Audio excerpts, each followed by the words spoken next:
Is this proof of a physical resurrected body? Job 19:26 says, "And after my skin has been destroyed, yet in my flesh I will see God."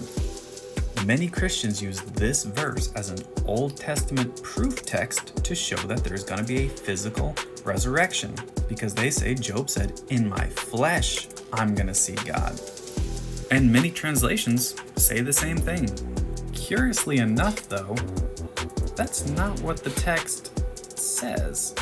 The Hebrew word used is actually min, and that actually means away from, out of, from, without, words like that.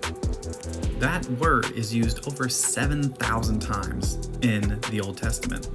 So instead of it saying, "Yet in my flesh I will see God," it should say, "Yet without my flesh I will see God." To give you a few examples, Genesis 2:2, it says, "On the seventh day God rested from min," his work, which is like God resting away from his work. He wasn't in his work when he rested. That doesn't make any sense. Another example is Genesis 2:22, where God took the rib from min, Adam, to form Eve. God took the rib away from Adam to form Eve. Final example, Genesis 4:16, Cain went away from min, the presence of the Lord. Like I said, there's over 7,000 examples. Look at them yourself, there's a lot. So does this verse support a physical resurrection? No, not even close. It actually supports the opposite if you really want to use it as a proof text. It's curious that so many people use this verse to support a physical bodily resurrection when it has the complete opposite meaning. And this isn't some passing verse. This is actually one of the main verses they use to support a physical bodily resurrection from the Old Testament. People have biases, no getting around that, but we have to be better and look at the text ourselves to figure out what it actually means so we can accurately represent Christ. Does this prove that there's no such thing as a physical bodily resurrection? No, I'm not trying to prove that from this one verse.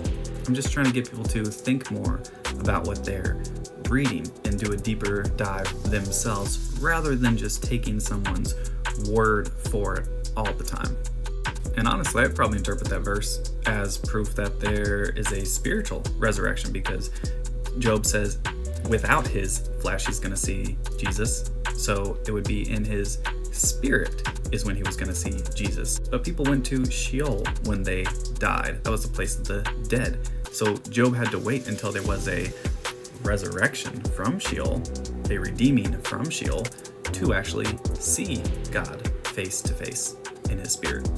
And I actually believe that's the resurrection that the scriptures are talking about. They talk about a resurrection. It's a spiritual resurrection to bring people out of Sheol, the land of the dead, to heaven to be with Christ. And this happened in 70 AD at the destruction of Jerusalem, at the second coming of Christ, at the end of the Old Covenant age, when the New Covenant age started. We don't need a physical bodily resurrection to see Christ. When we die, we go directly to heaven and see Christ in our spirits. We're not waiting for the second coming to see Christ. We see him as soon as we die when we go to heaven. Hopefully this caused you to think more about the Bible. Follow for more so we can keep thinking with a Hebraic mind and not a 21st century mind.